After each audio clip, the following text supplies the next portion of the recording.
Dasar dia membenci saya itu 3. Yang pertama, karena Abdul Somad ini pelaku bid'ah.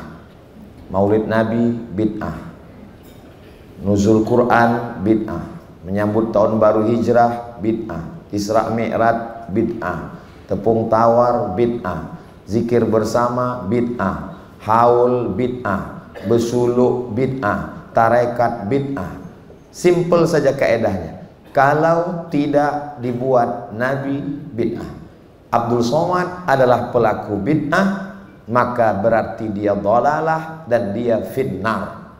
Maka Abdul Somad adalah mungkar, maka dia mesti dihabisi karakternya. Itulah mengapa dia bilang saya anjing. Assalamualaikum warahmatullahi wabarakatuh. Jamaah dimanapun berada, saya sedang bersama dengan santri-santri penghafal Quran Pondok Pesantren Tahfiz Quran Az-Zahra. Mari kita support Pondok Pesantren Tahfiz Quran Az-Zahra gratis melalui donasi Bank Syariah Indonesia (BSI). Nomornya catat baik-baik, 76 7-nya 5 kali, 77 777 656. Sekali lagi 76 77 777 656. Jangan lupa hubungi kontak person berikut ini 0822 4739 5624. Sekali lagi 0822 4739 5624. Berkah selalu, ma'akalta fa'afnaita. Rezeki, uang, gaji, pendapatan yang kau belikan makanan akan busuk. Wa malabista fa'ablaita, yang dibelikan kepakaian akan lapuk. Wa mata saddaqta fa'amdaita, yang kau sedekahkan itulah yang akan kekal abadi menjadi amal bekal untuk hari esok. Berkah selalu. Assalamualaikum warahmatullahi wabarakatuh. Az-Zahra nahnu juz'un la yatajazza. Allahu Akbar. Bismillahirrahmanirrahim. Assalamualaikum warahmatullahi wabarakatuh. Alhamdulillah, wassalatu wassalamu ala rasulillah wa ala alihi wa sahbihi wa man tabi'ahu wa mawala. Yang sama-sama kita hormati Bapak Gubernur Sumatera Utara beserta jajaran, Bapak Kepala Dinas, Kepala Badan, Kepala Kantor, panitia yang menggagas acara ini. Yang saya hormati dan yang saya muliakan guru-guru saya, para pimpinan organisasi sosial kemasyarakatan Al-Jamiatul Wasliyah, Nahdlatul Ulama, Muhammadiyah. Mudah-mudahan kita semua selalu diberkahi Allah Subhanahu wa taala. Terutama moderator yang membimbing acara kita pada malam hari. Suatu ketika saya sedang berceramah di salah satu masjid di Jalan Riau, Pekanbaru. Keluar dari masjid itu, saya diperlihatkan posting salah seorang yang rumahnya dekat dari masjid itu. Bunyi postingnya, anjing sedang menggonggong di dekat rumah saya. Yang dia maksud anjing itu saya. Lalu lama saya termenung, kenapa dia membenci saya? Siapa yang menyuruh dia membenci saya? Saya suruh cari siapa orang ini, di mana dia mengaji, apa yang dia pelajari, siapa gurunya. Setelah dicari-cari, barulah tahu dasar dia membenci saya itu 3. Yang pertama, karena Abdul Somad ini pelaku bid'ah. Maulid Nabi bid'ah, nuzul Quran bid'ah, menyambut tahun baru hijrah bid'ah, Isra Mi'raj bid'ah, tepung tawar bid'ah, zikir bersama bid'ah, haul bid'ah, besuluk bid'ah, tarekat bid'ah. Simple saja kaedahnya. Kalau tidak dibuat Nabi bid'ah. Abdul Somad adalah pelaku bid'ah, maka berarti dia dhalalah dan dia finnar. Maka Abdul Somad adalah mungkar, maka dia mesti dihabisi karakternya. Itulah mengapa dia bilang saya anjing. Lalu saya cari-cari, adakah ustadz ulama di dunia ini yang dianjingkan? Ternyata ada. Namanya Syekh Yusuf Al-Qardawi yang baru saja meninggal. Judul bukunya Iskatul Kalbil Awi Abdullah bin Yusuf Al-Qardawi. Membungkam anjing menggonggong Yusuf Qardawi. Kalau orang selevel Yusuf Al-Qaradawi yang ulama dunia saja dianjingkannya, apalagi lah Abdul Somad. Kalau preman menganjingkan saya itu biasa, tapi kalau orang mengaji ke masjid berarti itu keyakinan. Jadi semua pelaku bid'ah ini anjing. Itu akar yang pertama. Akar yang kedua, bahwa orang yang bertawassul itu musyrik. Sedangkan saya kalau berdoa bertawassul dulu. Ila hadratin Nabi Mustafa Muhammadin sallallahu alaihi wasallam wa alihi at-tayyibin at-tahirin wa ashabihil mayamin wan nabiyyin was-siddiqin wasyuhada was-salihin wal malaikatil muqarrabin wal ulama'il amilin wal awliya'is salihin wa akhussu bidzikri ahli silsilatit tariqah an-naqsyabandiyah Syekh Bahauddin an-Naqsyabandi, Syekh Khalid al-Baghdadi al-Kurdi, Syekh Abdullah Afandi, Syekh Sulaiman Al-Qarimi, Syekh Sulaiman Zuhdi, Syekh Abdul Wahab Rokan, sampailah ke guru-guru kami. Komplitlah sudah pelaku bid'ah dan musyrik. Tinggal satu lagi, kafir. Abdul Somad itu kafir. Kenapa? Karena dia mentakwil ayat mutasyabihan. Ar-Rahman 'alal arsyistawa mesti difahami al-julus wal istiqrar. Allah itu duduk di atas kursi, duduk di atas arash. Kalau tidak meyakini Allah duduk di atas arash, berarti dia kafir. Jadi Abdul Somad itu pertama mubtadi, pelaku bid'ah. Yang kedua musyrik karena bertawassul. Yang ketiga kafir karena mentakwil. Maka saya yang belajar mesti menunjukkan dalil amalan saya. Itulah asal muasal saya tulis buku ini.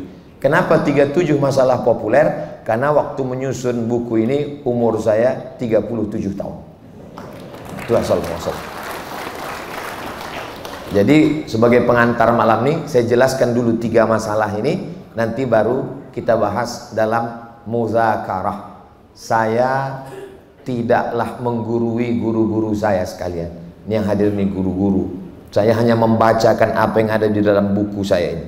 Yang sudah dapat buku bisa kita buka bersama di halaman 17 angka Romawi.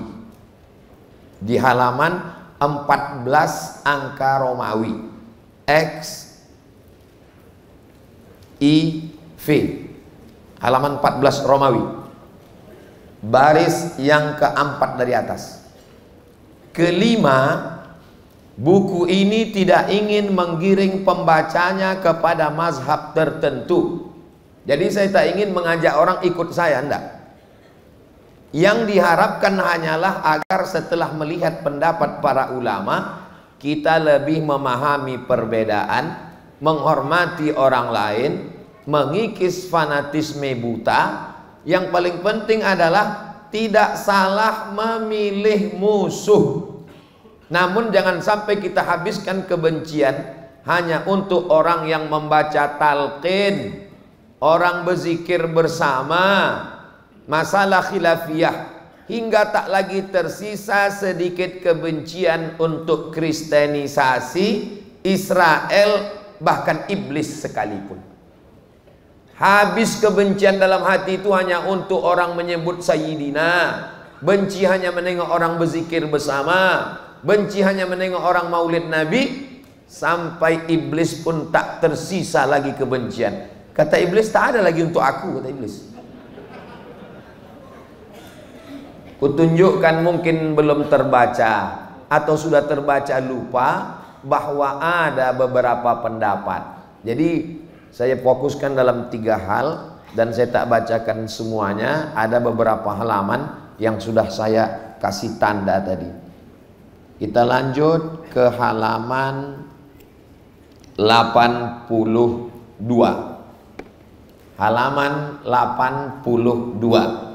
Sekarang kita pakai kaedah tadi. Kalau tidak dibuat Nabi bid'ah. Kalau bid'ah berarti dolalah. Kalau dolalah berarti finnar, masuk neraka. Halaman 82. Yang tulisan Arab nomor 2 dari atas. annahu kana yusalli fi kulli yaumin wa lailatin alfa raka'atin ila an mata.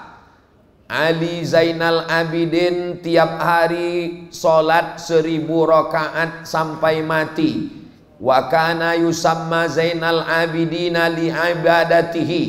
Dia dikasih nama Zainal Abidin karena saking banyak ibadahnya. Nama dia Ali, nama ayahnya Husain, nama ayah Husain itu Sayyidina Ali, nama emaknya Fatimah, nama ayahnya Sayyidina Muhammad sallallahu alaihi wasallam. Kalau kita pakai kaidah tadi, kalau tidak dibuat Nabi bid'ah, kalau bid'ah dolalah, kalau dolalah masuk neraka, berarti cicit Nabi masuk neraka. Saya sebetulnya awalnya mau menyusun orang-orang yang masuk neraka gara-gara kaidah 5 jari. Salah satunya cicit Nabi, karena tak pernah dilakukan Nabi. Mana ada hadis dalam Sahih Bukhari, Sahih Muslim, Sunan Abi Dawud, Sunan Tirmidzi, Sunan Nasai, Sunan Ibnu Majah, Muwatta Malik, Sunan Ad-Darimi, Musnad Ahmad bin Hanbal, Musannaf Ibni Abi Syaibah menyebutkan Nabi sholat 1000 rakaat. Mana ada? Kalau begitu 1000 rakaat itu bid'ah. Kalau bid'ah berarti dolalah. Kalau dolalah masuk neraka. Berarti cicit Nabi ini masuk neraka. Kita hitung lagi, siapa lagi yang masuk neraka gara-gara kaidah tadi? Halaman 83, baris bawah yang tulis Arab. Anil Auza'i wa ghairihi annahu kana yusalli fil yaumi alfa sajadah. Diriwayatkan dari Imam Al-Auza'i dan imam lainnya bahwa Imam Ali bin Abdullah bin Abbas, cucu Abbas, salat sehari semalam 1000 kali sujud. Mana pernah dibuat Nabi? Jadi dia ini masuk neraka. Udah 2 orang ini masuk neraka udah. Kita teruskan lagi. Halaman 84, tulis Arab yang bawah. Kana Amir la yazalu yusalli min tulu'is syamsi ilal asri. Amir bin Qais salat dari terbit matahari sampai waktu asar. Dari terbit matahari salat sampai asar. Fayan sharifu, selesai asar baru dia berhenti salat. Wa qadin tafakhat saqahu, kakinya bengkak. Mana pernah Nabi sholat dari terbit matahari sampai asar sampai kakinya bengkak? Carilah kalau ada hadisnya. Jadi kalau begitu Amir bin Qais pun masuk neraka. Udah berapa orang masuk neraka udah? Itulah makanya orang tuh menunjuk aja kau masuk neraka. Sedang ulama-ulama cucu cicit Nabi masuk neraka, apalagi lah Abdul Somad. Halaman 86, tulis Arab yang bagian atas. Kana Baqi, maksudnya Baqi bin Makhlad, yukhtimul Qur'ana kulla lailatin. Baqi bin Makhlad tiap satu malam khatam Quran. Fi 13 raka'ah, fi 13 raka'ah, khatam Quran dalam 13 rakaat. 13 rakaat khatam Quran. Wa kana yusalli bin nahari 100 raka'ah. Salat siangnya 100 rakaat. Wa yasumud dahra, dan dia puasa tiap hari tak pernah makan.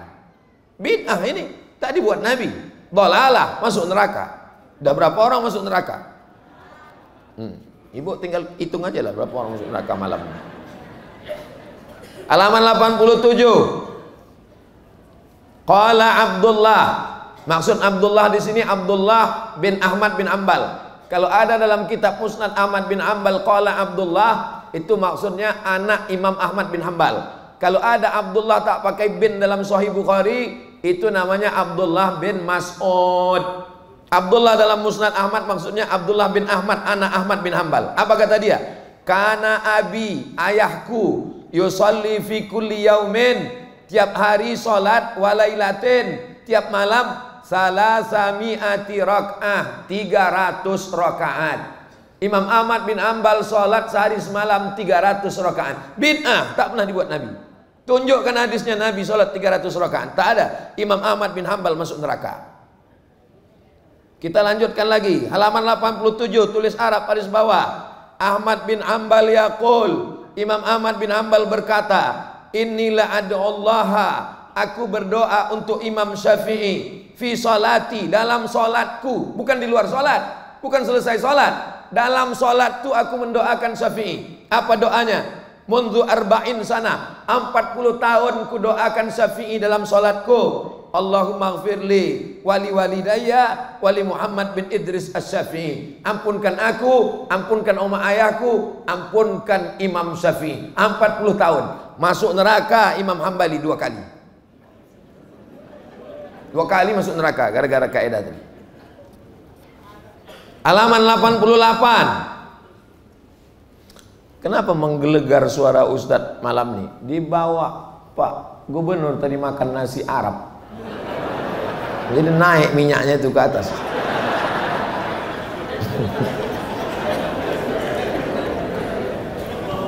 Halaman 8, biar jangan serius sekali bapak-bapak. Halaman 88 baris atas. Wara'a jama'atun minas salaf. Menurut ulama salaf, yang dimaksud dengan ulama salaf 3 abad pertama, berdasarkan hadis khairul qurun qarni tsummal ladzina yalunahu tsummal ladzina yalunahu, abad 1, abad 2, abad 3. Apa katanya? Antuktabalahul ayat minal Qur'an, dituliskan ayat Quran di atas kertas, summa yashrabaha, kemudian dimasukkan ke dalam air, diminum airnya. Mana ada diajarkan Nabi? Masuk neraka orang nih. Di Makkah banyak jual mangkok ayat kursi. Mangkok ayat kursi, saya pun beli. Saya udah berapa kali masuk neraka gara-gara mangkok itu. Nih, salaf yang buat. Qala Mujahid. Mujahid berkata, Nabi punya sahabat namanya Abdullah bin Abbas. Abdullah bin Abbas punya murid. Ada nama muridnya Ikrimah, ada nama muridnya Ad-Dhahhak. Salah satu nama muridnya Mujahid. Apa kata Mujahid? La ba'sa an yuktabal Qur'an. Boleh menuliskan ayat Quran, wa yaghsilahu, air dari tulisan ayat Quran itu dimandikan, wa yusqiyahul maridha, dikasih minum ke orang yang sakit. Bid'ah ini mana pernah dibuat Nabi? Masuk neraka Mujahid. Enak kali masukkan orang ke neraka ini memang. Itu maka orang tuh bisa pengajian 1 malam 5-10 masjid. Orang isinya neraka, neraka, neraka, neraka. Halaman 89. Fa idza faragha minas salati, kalau selesai dia salat, asna 'ala Allah, dia pun memuji Allah. Wa man hadara bima warada min qaulihi Allahumma antas salam. Selesai itu, summa yastaqbil summa yaqbilu 'alal jamaah, summa ya'ti bit tahlilat. Kemudian dia bertahlil. Kemudian dilanjutkan pada halaman 92 baris paling atas. Fara'aituhu yaqra'ul Fatihah, aku melihat Imam Ibnu Taimiyah membaca surat Al-Fatihah, wa yukarriruha, diulangnya Al-Fatihah dari habis sholat subuh sampai terbit matahari, 45 menit. Dari azan subuh ke terbit matahari antara 45 menit sampai sejam. Ibnu Taimiyah membaca Fatihah dari habis sholat subuh sampai terbit matahari. Tak pernah dibuat Nabi. Bid'ah. Ibnu Taimiyah pun masuk neraka karena tak pernah dibuat Nabi. Jadi apa solusinya? Apa solusinya supaya orang ini tak masuk neraka? Ini yang perlu kita pikirkan malam ini. Gimana biar orang ini tak masuk neraka?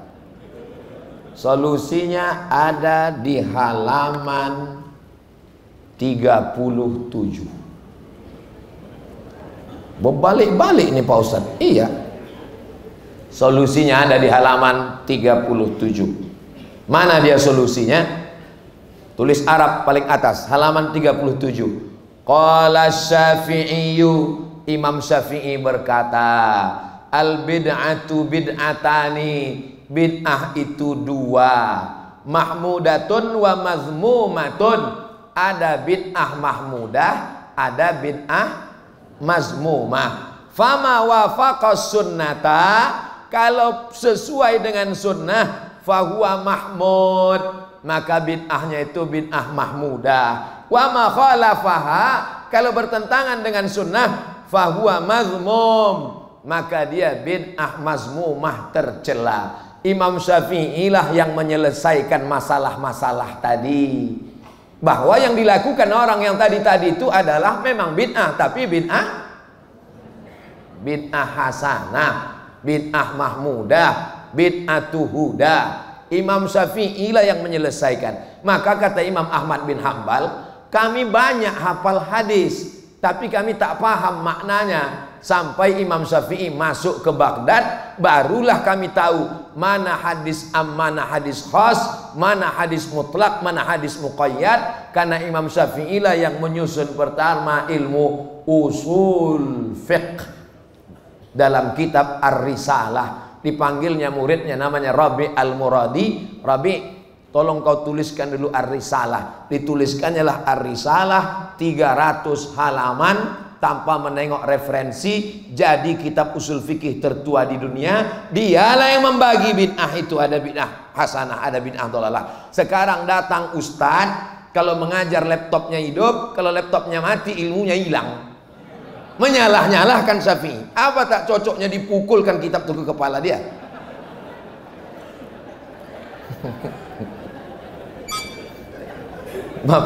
Bapak Ibu, waktu Muhammad Al-Fatih merebut Konstantinopel,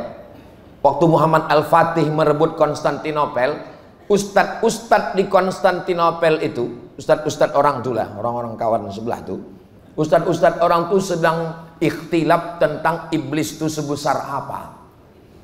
Mazhab satu mengatakan iblis itu sebesar pokok kayu, yang satu mengatakan iblis itu sebesar rumah. Berkelailah orang itu di Konstantinopel. Sampai akhirnya Muhammad Al-Fatih merebut Konstantinopel. Besok pagi baru orang itu terjaga. Rupanya kita berkelahi selama ini.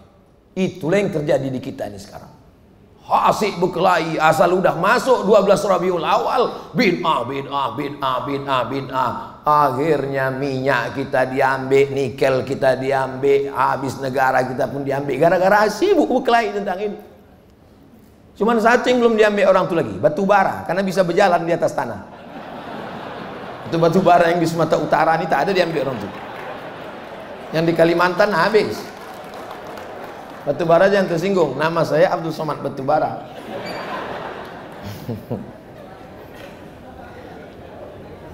Itulah mengapa kitab mazhab Syafi'i itu dimasakkan oleh ulama-ulama kita dulu. Konflik ini sudah lama, sejak dari zaman dulu. Berkelailah kaum muda dengan kaum tua, kaum muda dengan kaum tua, sampai pada tingkat memfasikkan, membid'ahkan, mengkafirkan. Akhirnya berkumpullah orang di Maktab Islam Tapanuli menghadap Syekh Muhammad Yunus. Kata Syekh Muhammad Yunus, udah putus sudah hubungan orang ini, maka buatlah yang mempersatukan. Mempersatukan itu bahasa Arabnya wasala, maka buatlah al-jam'iyatul wasliyah. Tanggal, jangan tepuk tangan dulu, nanti. Tanggal 30 November tahun 1930, asli produk Sumatera Utara. Asli produk Sumatera Utara. Jadi segala konflik yang terjadi di berbagai kota daerah sekarang tentang masalah membid'ahkan, memfasikkan, kalau mau solusinya balik seperti 100 tahun yang lalu, bahwa mesti kembali. Apa anggaran dasar Al-Jamiatul Wasliyah? Akidahnya Asy'ari, fikihnya Syafi'i, tasawufnya Sunni, mengikut kitab-kitab para ulama. Begitulah kami dulu diajarkan guru-guru kami di sekolah. Tapi bukan berarti saya tidak menganggap saudara kita yang hadir dari kalangan Nahdlatul Ulama. Di Nahdlatul Ulama, Abdul Somad ini sekretaris Bahsul Masail dari tahun 2009 sampai 2014. Di Muhammadiyah, penasehat Lazismu, Lembaga Amil Zakat Muhammadiyah. Di Perti, anggota Komisi Fatwa Persatuan Tarbiyah Islamiyah. Di Al-Jamiatul Wasliyah sebagai komisi fatwa juga sekarang di Al-Jamiatul Wasliyah. Makanya setiap saya datang ke NU, ke Muhammadiyah, ke Perti, ke Al-Wasliyah, ada jamaah tabligh pun saya datang juga. Akhirnya bertanyalah salah satu ke saya, sebetulnya aliran Ustadz ini apa? Bingung dia untuk buat laporan. Saya tanya, kau siapa? Saya Intel Pak Ustadz. Intel pun bingung mau menulis aliran apanya kawan ini. Saya dalam akidah Asy'ari, dalam fikih Syafi'i, dalam tasawuf Sunni, Imam Abu Hamid Al-Ghazali. Karena kitab Ihya ini terlalu tebal, maka di Muallimin Al-Wasliyah dulu pakai ringkasannya, namanya Mau'izatul Mu'minin min Ihya Ulumuddin, yang diringkas oleh Syekh Jamaluddin Al-Qasimi. Sedangkan dalam kitab fikih Syafi'i yang dipakai dulu di Muallimin, Tuhfatul Tullab Imam Zakaria Al-Ansari. Sedangkan akidahnya yang dipakai di Muallimin dulu, sanawiyahnya Al-Husunul Hamidiyah. Di aliyahnya Ad-Dasuqi ala Ummil Barahin, yang mengajar Ustadz Hafiz Yazid. Jadi kalau mau ustadz-ustadz kita ini kuat, balik ke kitab-kitab itu lagi. Itu satu lagi solusi. Kalau tidak, dia tak mengakar. Mestinya keyakinan itu mengakar, terhunjam akarnya ke tanah, pucuknya ke atas. Datang pun angin puting beliung, dia sekedar patah saja, tercabut tidak. Yang terjadi sekarang ini, ke bawah tak berakar, ke atas tak berpucuk. Kemana air kencang, ke situ dia pergi. Apa nama pokoknya? Enceng gondok. Sebelum berangkat kerja, ditontonnya TV di rumah, TV kabel, Maulid bid'ah, Isra Mi'raj bid'ah, Nuzul Quran bid'ah, zikir bersama bid'ah. Masuk dia ke kantor, didengarnya radio bid'ah. Lama-lama atuk-atuknya dulu pun dibid'ahkannya. Bukan orang jahil yang balik ke Medan ini dulu, yang pulang ke Medan ini dulu langsung didikan Masjidil Haram. Namanya Syekh Ahmad Khatib Al-Minkabawi, imam, meninggal tahun 1916. Salah satu muridnya namanya Syekh Hasan Maksum. Syekh Hasan Maksum diangkat jadi imam besar Masjid Raya oleh Sultan Delhi. Waktu Syekh Hasan Maksum sedang mengajar, datang muridnya bertanya, Tuan Guru, nanti kalau Tuan meninggal, siapalah agaknya yang meneruskan kaji ini? Ditunjuknya ke pintu, itulah orangnya. Orang yang ditunjuknya itu adalah Syekh Muhammad Arsyad Thalib Lubis. Jadi mesti kita balikkan ke situ. Kenapa kita pegang yang lain? Kenapa tak kita pakai produk Sumatera Utara? Dihidupkan lagi kajian-kajian ini, itu yang akan menguatkan insya Allah. Jadi tabligh akbar pula jadinya.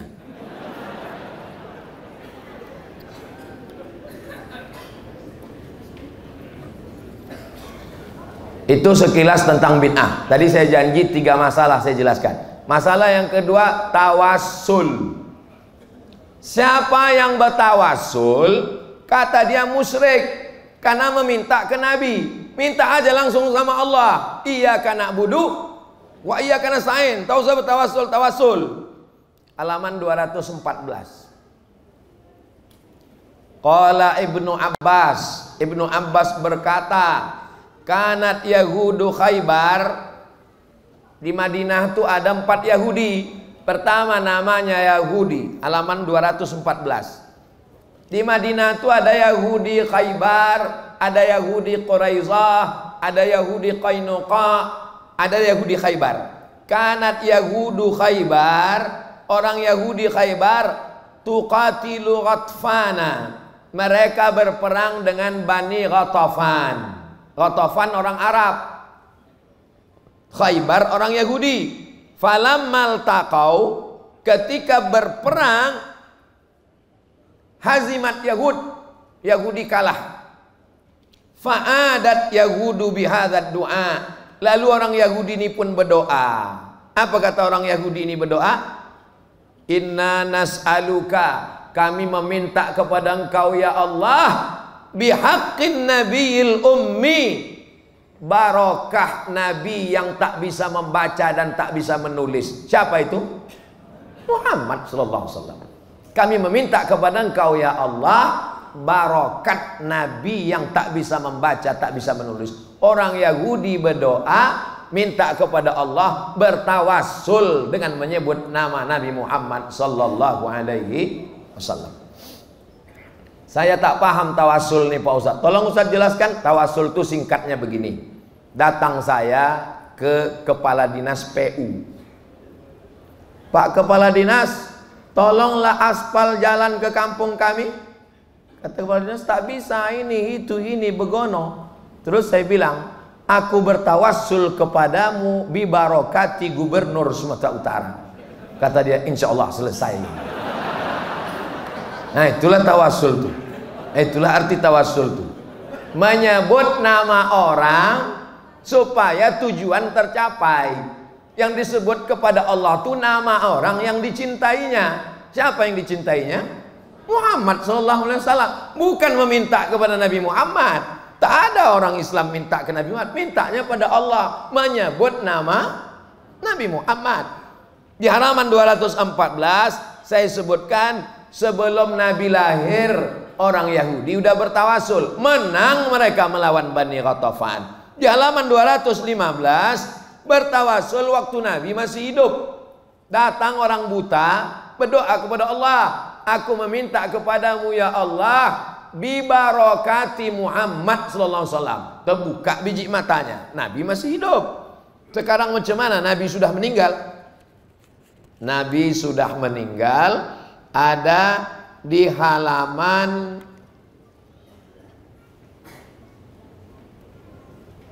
219. Tulis Arab yang bawah.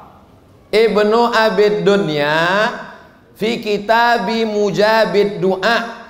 Dalam kitab Mujabid Du'a dia meriwayatkan Abu Hashim berkata, Sami'tu Katsir bin Muhammad bin Katsir bin Rifa'ah. Aku mendengar Katsir Muhammad bin Katsir bin Rifa'ah berkata, Ja'a rajulun, datang seorang laki-laki, ila Abdul Malik bin Sa'id bin Abjar. Dia datang menjumpai Abdul Malik bin Sa'id bin Abjar. Fajassa batnahu, dirabanya perut laki-laki itu.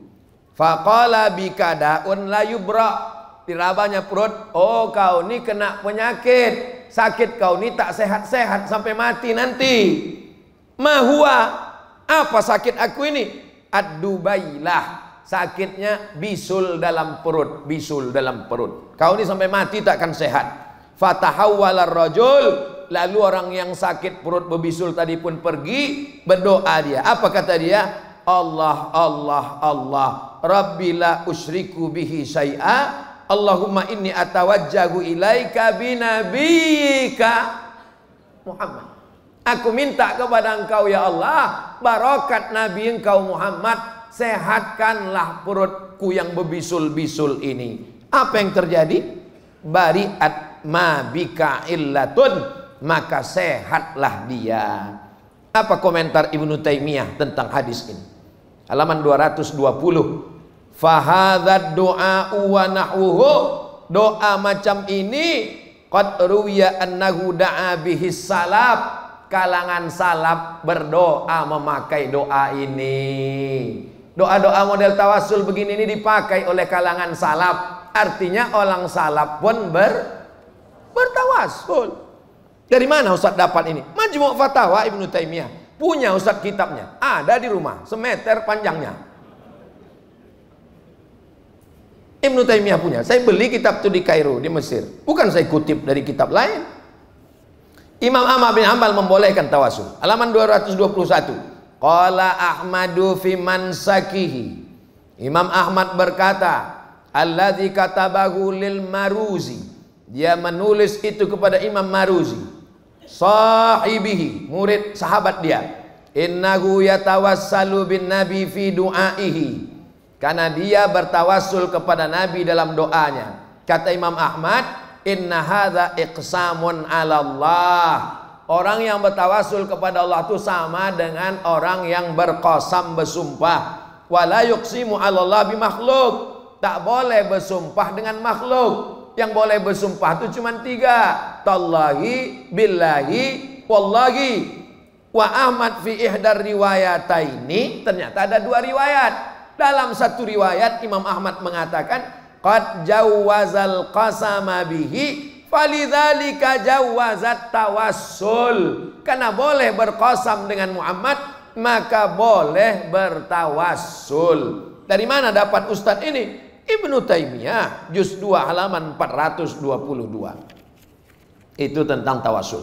Adapun tentang tawasul dengan ulama, tawasul dengan Syekh Abdul Qadir Al-Jilani, tawasul dengan Syekh Bahauddin Naqsabandi, tawasul dengan Syekh Abdul Hasan Asy-Syadzili, tawasul dengan Syekh Abdullah Asy-Syattari, tawasul dengan Syekh Abdul Wahab Rokan, tawasul dengan wali-wali Allah, tak saya susun lagi karena udah ada kitab khusus ditulis ulama Maroko, namanya Ittihaf, ditulis bijawazit tawassul bil auliya was salihin, ditulis oleh ulama namanya Syekh Abdullah bin Siddiq Al-Ghumari. Gelarnya Musnidud Dunya karena sanad dunia ini di kepala dia semuanya. 3 orang keluarga, 3-tiganya ahli hadis. Yang pertama Syekh Abdullah bin Siddiq Al-Ghumari, adiknya Syekh Abdul Aziz bin Siddiq Al-Ghumari, abangnya Syekh Ahmad bin Siddiq Al-Ghumari.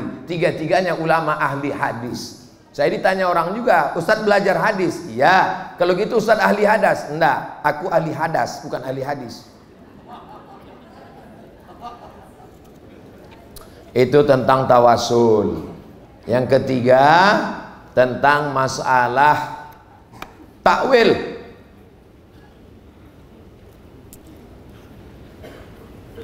Abdul Somad itu kafir karena mentakwil Ar-Rahman 'alal arsy istawa, Allah bersemayam di atas aras.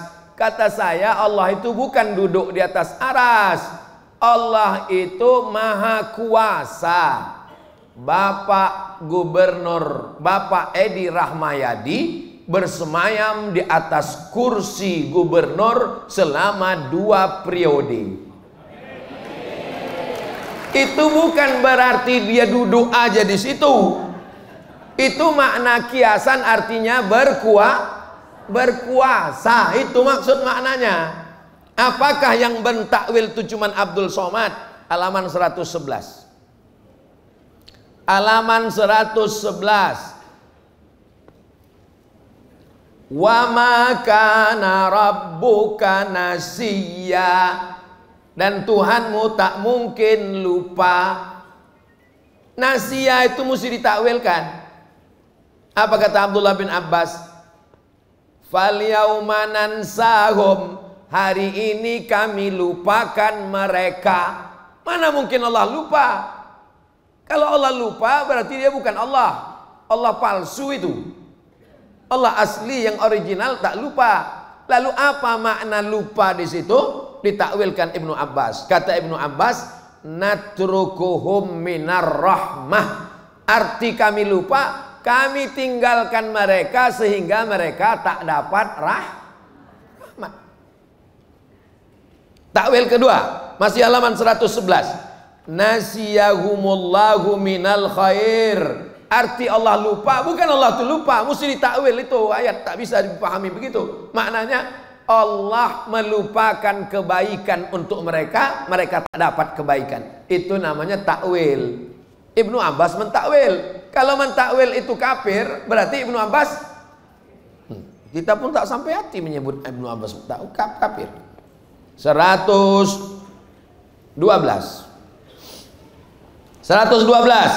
Yauma yukshafu an saqin, pada hari itu betis Tuhan disingkapkan. Jadi orang yang memahami ayat ini secara letterlek, katanya Tuhan itu punya betis, betisnya disingkapkan. Kalau tak percaya dengan ayat ini, berarti ayat ini kata dia, berarti kau batil karena sudah. Maka ayat ini tak bisa dipahami. Allah punya betis. Ibnu Abbas mentakwilnya. Coba tengok takwil Ibnu Abbas. Yauma yukshafu an saqin, makna hari itu betis disingkapkan, huwal amrus syadidul mufza. Perkara pada saat itu amat sangat mengerikan. Bukan Tuhan menyingkap betisnya. Mesti ditakwil. 112. Ayat mutasyabihat yang ketiga. Wassamaa banainaha biaidin, Langit itu kami bangun dengan tangan kami. Mereka memahaminya dengan Tuhan punya tangan. Aiden, katanya Tuhan tuh kadang-kadang tangannya satu. Mana dalilnya? Yadullah fauqa aidihim. Kadang-kadang tangannya banyak. Mana dalilnya? Bi aidin. Tak bisa begitu kata Ibnu Abbas. Mesti ditakwil. Lalu makna bi aidin situ apa? Ani Ibnu Abbas, kata Ibnu Abbas, bi aidin artinya bi quwwatin. Berarti tangan di situ artinya kekuatan. Dia pemimpin yang tangan besi. Bukan Robocop dia. Tangan besi maksudnya memakai kekuatan memaksa orang lain. Orang pun paham, maka mesti ditakwil. Imam Mujahid mentakwil. 114. Imam Malik mentakwil. Innallaha yanzilu fil laili ila sama'id dunya. Sepertiga malam, jam 2 malam, Allah itu turun dari langit ke dunia. Macam mana Allah turun? Berarti jam 2 malam di Papua turun dia. Habis itu turun dia di Sulawesi. Habis itu turun dia ke Kalimantan. Habis itu turun dia Sumatera. Naik turun lah dia. Itu Tuhan apa teh celup? Apanya Tuhan kalian itu naik turun? Kata Imam Malik, tengok Imam Malik mentakwil. Faqala Malikun, Imam Malik berkata, bukan dia turun, yatanazzalu amruhu, perkaranya turun. Ayat mutasyabihat 114, ayat yang keempat. Waja'a rabbuka wal malaku saffa. Imam Ahmad mentakwil. Kata Imam mentakwil, waja'a rabbuka, bukan Tuhanmu datang. Lalu apa maknanya? Ja'a sawabuhu, pahalanya datang, bukan zatnya. 115 ayat mutasyabihat 5. Kullu syai'in halikun illa wajhah. Semuanya binasa kecuali wajahnya. Wajah Tuhan mesti ditakwil. Imam Bukhari mentakwil. Apa kata Imam Bukhari? Yang dimaksud wajah itu bukan mukanya, bukan muka Tuhan. Lalu apa maknanya? Mulkah. Mulkahu artinya kekuasaannya. Semua kekuasaan hancur kecuali kekuasaan Allah. Wajah di situ ditakwil menjadi kekuasaan. Imam Bukhari mentakwil. Makanya apa kata Albani waktu mengomentari Sahih Bukhari? Ya laitahu lam yaqulhu. Andai saja Bukhari tidak mentakwil, karena mereka tak setuju dengan takwil. Imam Bukhari aja dihajarnya, apalagi Abdul Somad. Ngeri aliran ini. Kalau sempat kalau mau tahu tentang aliran ini, bacalah kitab yang ditulis oleh Mufti Makkah, judulnya Fitnatul Wahhabiyah, yang menulisnya namanya Syekh Ahmad Zaini Dahlan. Semua sanad-sanad kitab yang ada sekarang ini, kitab hadis, kitab fikih, itu dari Syekh Ahmad Zaini Dahlan. Hadratus Syekh Hasim Asy'ari. Belajar hadis siapa gurunya? Nama gurunya adalah Syekh Mahfud At-Tarmasi. Syekh Mahfud Tarmasi dari siapa dia mengambil riwayat? Syekh Mahfud Tarmasi mengambil dari Syekh Bakri Syatta. Syekh Bakri Syatta dari mana dia mengambil? Dari Syekh Ahmad Zaini Dahlan. Syekh Ahmad Zaini Dahlan Mufti Syafi'i Makkah Al-Mukarramah. Di dalam kitab Fitnatul Wahhabiyah diceritakannya tentang muazzin yang setiap mau azan membaca innallaha wa malaikatahu. Innallaha wa malaikatahu yusalluna 'alan nabi. Disuruh berhenti. Muazzin, jangan kau baca lagi innallaha wa malaikatahu, karena innallaha wa malaikatahu itu bid'ah, tak ada dibuat Nabi. Dia bandel, terus dibuatnya. Dipancung orang tuh kepalanya, mati gara-gara innallaha wa malaikatahu. Ini kalau sempat besar aliran ini, matilah gara-gara innallaha wa malaikatahu.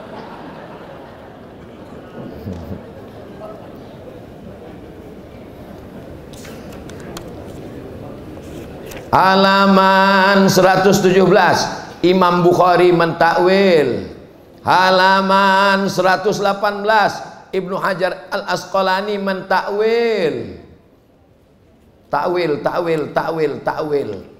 Jadi siapa yang mengatakan mentakwil?